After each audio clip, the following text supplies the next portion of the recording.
What's up, my precious little pack, and welcome back to VEGA Conflict once again for today. The Vector event banner is in-game, so we can all view it, and we have to steal amber shards to buy everything. So this is going to be this currency, and the top prize, which will be the Wraith Cruiser, as well as its tech, are 2,800,000, 400,000 respectively for the prizes. And each one repeats. So the prize list looks extremely simplified, and there's actually only what you see, and resources available, and something else. Now that something is actually Blight, right here. We can pick it up 4 times for a total of 40, because each one gives a quantity of 10. I haven't seen nor heard anything about the new element. And as you can see from the description on the right, this is a piece of Blight element used in various crafting ingredients you would use in your workshop. So it's another crafting item. And gold and silver event prize boxes. A while back they had these for lower levels to be able to partake. So if they couldn't get any major prizes, they could get boxes to help them advance, because they came with pre-built ship hulls, as well as credit weapons and other items. Well, these are exactly that. They provide pre-built ships, as well as credit items for the matching ships from their box.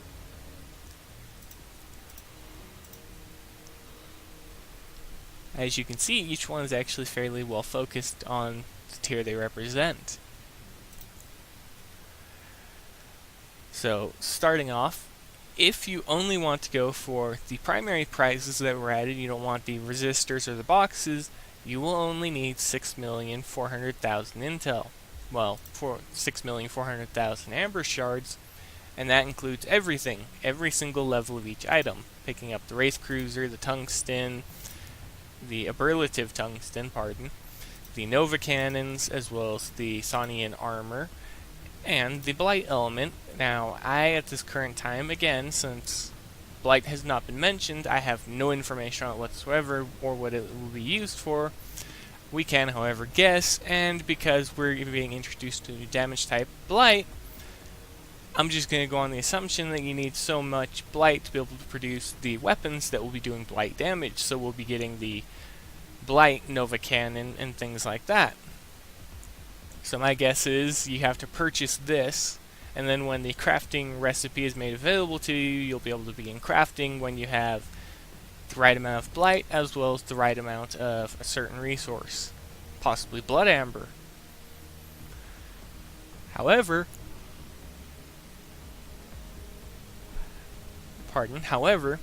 there is a few other things I would like to mention. One, we haven't gotten a prize list yet, or the targets list, or anything aside from that. We're looking at the prize list, so I can't really say we don't have a prize list aside from what the fleets will be dropping in the fight.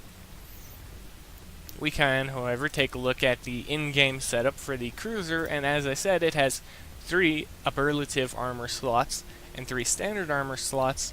I didn't know how many special slots it had. I did know how many weapon slots it had, though. So it has 4 weapon slots, it has 2 special slots.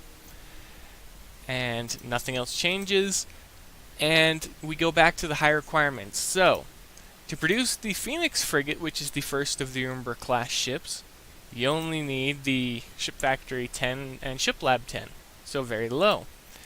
However, for the Wraith Cruiser, you need both a Ship Factory 13 and a Ship Lab 12. That means you need a maxed out base for those two.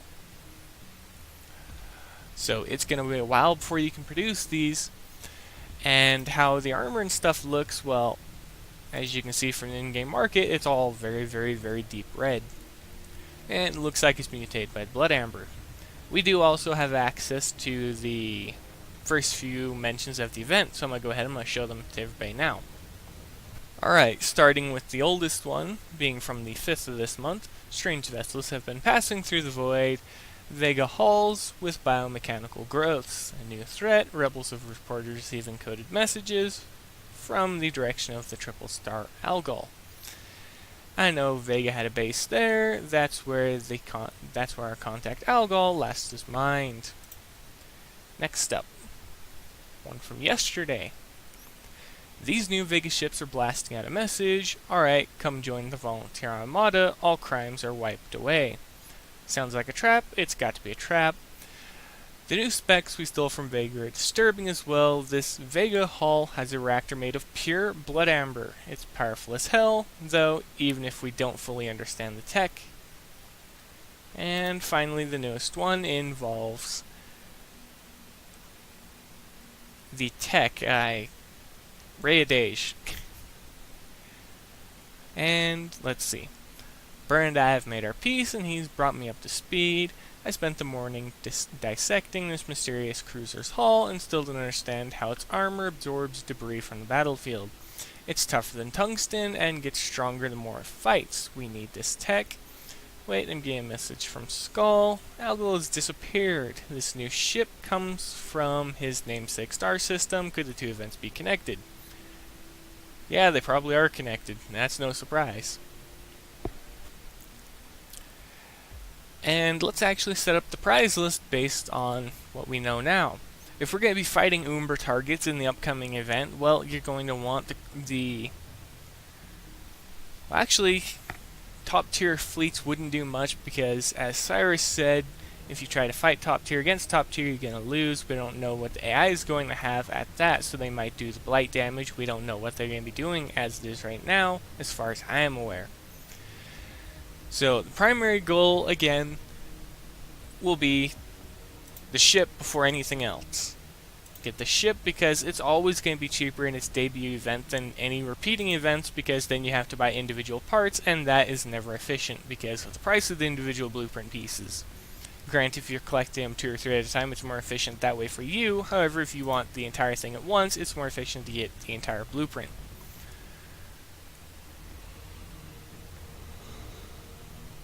Alright, so we're going to go ship first, level 1 weapon first, level 1 of each armor first, then we're going to go level 2 of each, and that will be the primary event for what I'd recommend. And then if you've cleared out all of that, or if you don't think you'll be able to get the level 2 of anything other than that, and you only get level 1, then go ahead and pick up the Blight, the element Blight, because as right now, I have no idea what it's for.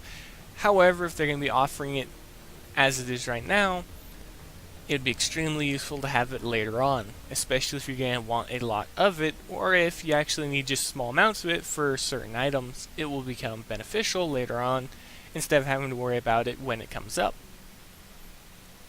And then for the lower levels that are partaking, if you can, the prize boxes will be your primary source of advancement, and you're guaranteed to be getting stuff from the higher tier just because of what they are. And these are credit items and ships, so it's going to be all instant equip and pre-built stuff, so you don't have to waste any time refitting. However, you'll have to wait and see what you actually get. Anodized Resistors. Now, that's something I actually use on just about all my ships, just because it's the basic one, because I typically either take energy damage or kinetic damage now, since they renamed it. And in all honesty, I use it on the vast majority of ships, and I can recommend it. I, however, can't recommend it above the primary prices. It would come as a secondary. And we do have a confirmed setup. The Wraith Cruiser Unmarked upgrade, as you saw, does not have a resistor like the Altarian Bastion and the Axis Division's Guardian. It gets its first of 2 resistors at Mark II, so it goes back to the standard of being Mark II to get the resistor, and then it gets its second resistor at Mark IV. So it gets 2 resistors in total, and again, I do not know if its total ship resistance actually affects both of its armor types, because resistors do affect armor as a base only if they're built into the ship.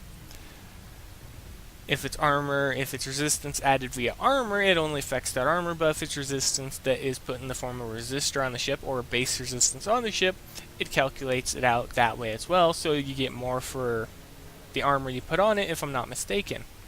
If not, correct me down below.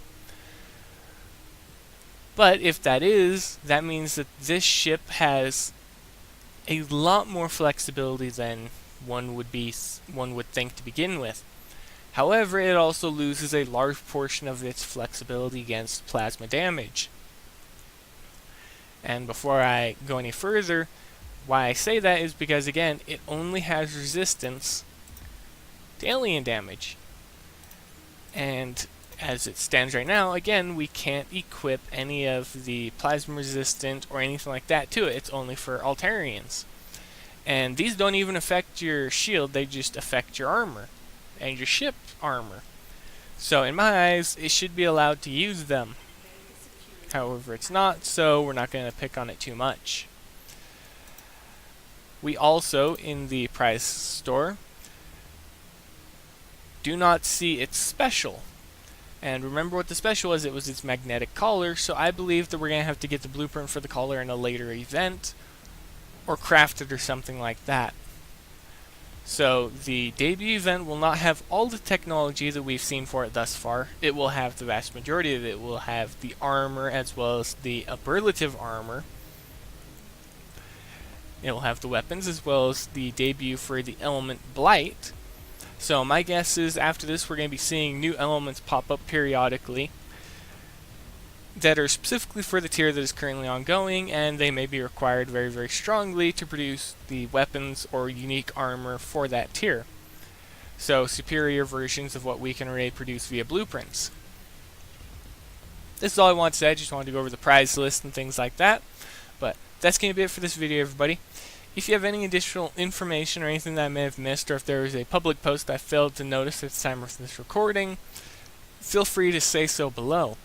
If you have any likes or anything of this video, if you actually want to see videos more like this in advance, feel free to say so below again, or like the video, that way I know. And as always, everybody, subscribe for more content like this, or for anything else on the channel.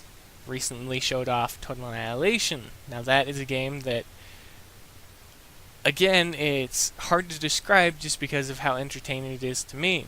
Again, I am sorry that the AI didn't fight back. That was a bit disappointing even on my part because I was actually hoping for a fight. But that's going to be it, everybody. Hope you all enjoyed, and as always, I'll see you later.